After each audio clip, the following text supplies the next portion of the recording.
Your Mazda just showed forward smart city brake support malfunction, but here's the scary part. What if this warning isn't the real problem at all? Some drivers spend over $1,000 fixing the wrong part, while the actual cause can be something completely different. If you're seeing this warning, don't make that mistake. In the next few minutes, you'll understand what this warning really means, why it appears, and what you should check before spending money on repairs you may not even need. Now, let me ask you something. If this warning suddenly appeared while you were driving, what would be your first reaction? Would you immediately pull over because you think the emergency braking system has failed? Would you continue driving because the car still feels normal? Or would you book a dealership appointment expecting an expensive repair? Most Mazda owners choose one of those three options, and that's exactly why this warning creates so much confusion. It looks simple, but the truth behind it is much more complicated. Think about the wording for a moment. The dashboard doesn't say your battery is weak.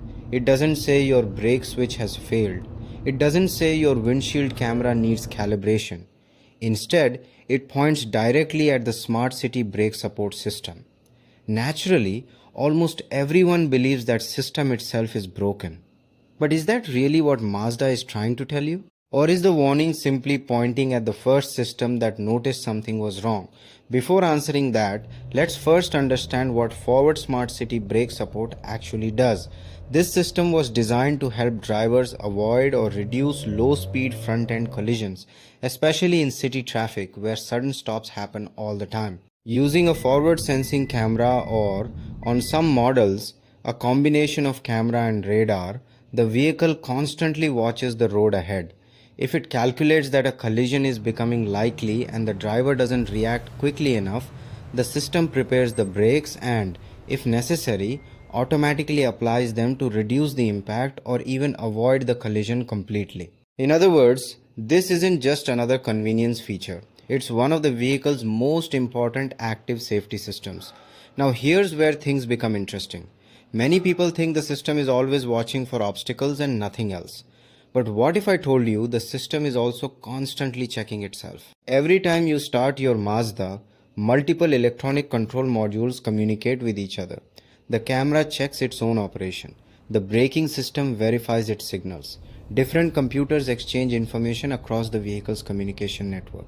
If even one important piece of information doesn't make sense, the vehicle decides something isn't safe. Instead of risking an incorrect emergency braking event, it disables the smart city brake support system altogether.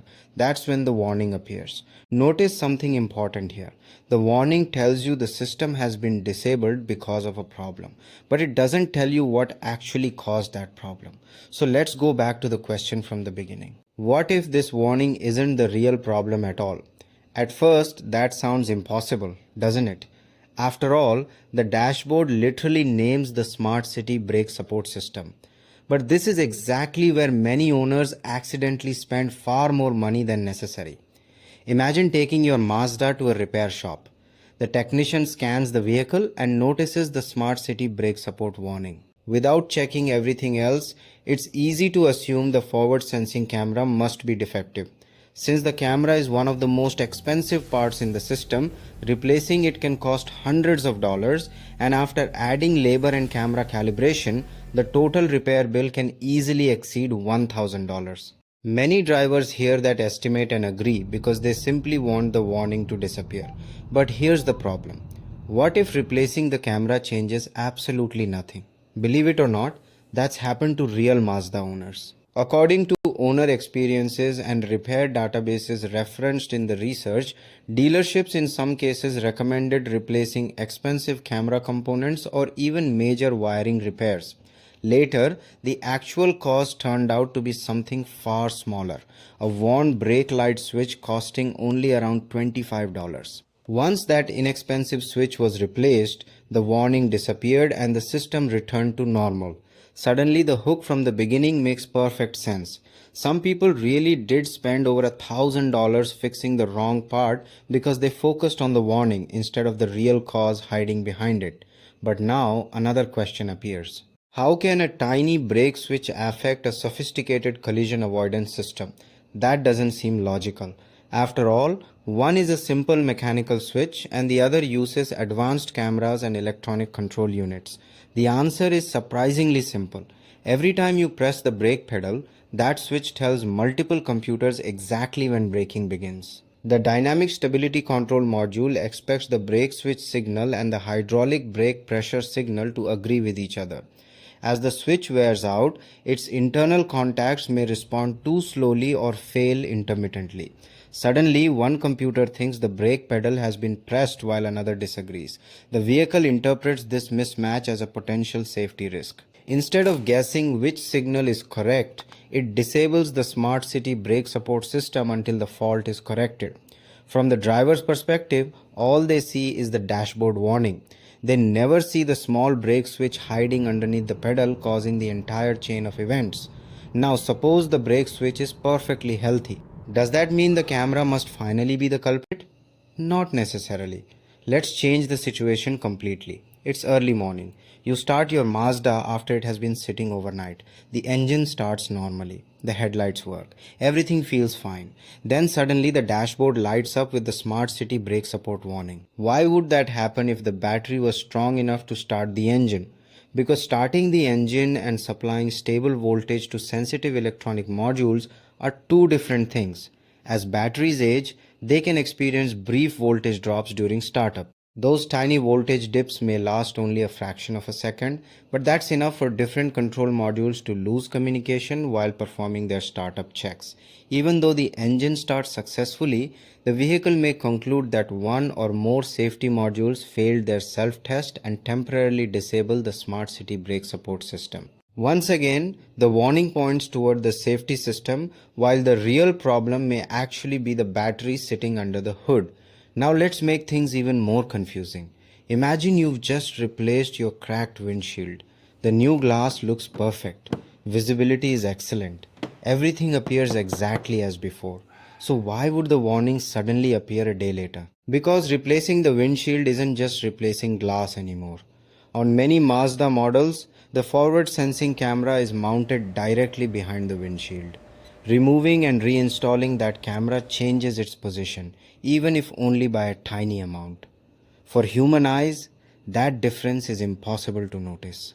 But for a camera measuring distances between vehicles at highway speeds, even a slight alignment error matters. That's why Mazda requires camera calibration after windshield replacement. Without proper calibration, the camera may no longer trust its own measurements, causing the smart city brake support system to disable itself. Again, the camera isn't necessarily broken, it simply needs to know exactly where it's looking. But here's another debate. Some drivers insist the warning appeared only during heavy rain or after driving through snow. Others say theirs disappeared as soon as the weather improved. Does weather really have that much influence? In many cases, yes. When rain, snow, fog, condensation, dirt, or even intense sunlight blocks the camera's view, the system may temporarily disable itself because it can no longer accurately detect obstacles. Once visibility returns and the sensors regain a clear view, normal operation often resumes without repairs. That's completely different from a true malfunction caused by hardware or electrical faults. Understanding that difference alone can save owners unnecessary worry and unnecessary repair bills. At this point, you may have noticed something interesting. Every example we've discussed points to a completely different part of the vehicle. One involves the brake switch, another involves the battery, another involves windshield calibration, another involves weather conditions. Yet they all trigger almost the same dashboard message. So what's the hidden principle connecting all of them? Modern vehicles no longer work as isolated systems. They work as networks. The camera depends on accurate brake information. The braking system depends on stable electrical voltage. The stability control module communicates with the engine computer. Radar, cameras, steering sensors, braking modules, and electronic control units constantly exchange information. When one important piece of that network becomes unreliable, the safest decision isn't to guess. The safest decision is to temporarily disable advanced driver assistance features until the fault is identified. That's why a single dashboard warning can also affect lane keep assist, forward collision warning, high beam control, adaptive headlights, and radar cruise control, while your normal hydraulic brakes continue working as expected. So what should you actually do if this warning appears? The biggest mistake is assuming you already know the answer. Instead of replacing expensive components immediately, begin with diagnosis. Inspect the camera area for dirt, insects, snow, or condensation. Check whether the front radar area is clean. Consider the age of the battery. Look at the brake fluid level. Think about whether the windshield was recently replaced. Most importantly, retrieve the stored diagnostic trouble codes before replacing any parts. Those fault codes often reveal whether the issue involves the camera, brake switch, battery communication, calibration, or another subsystem entirely. That's exactly why Mazda's recommended diagnostic process starts with scanning the vehicle instead of guessing. So let's return to the very first question I asked. What if this warning isn't the real problem at all? After everything we've discussed, the answer is much clearer. The warning is often the messenger, not the cause. Sometimes the camera truly has failed. Sometimes it hasn't. Sometimes the real issue is hiding in a completely different part of the vehicle, quietly triggering a chain reaction that eventually disables the smart city brake support system. Understanding that difference could save you hundreds or even thousands of dollars. And that leaves one final question. The next time a dashboard warning appears, will you replace the part mentioned on the screen, or will you first ask what actually caused the warning to appear in the first place?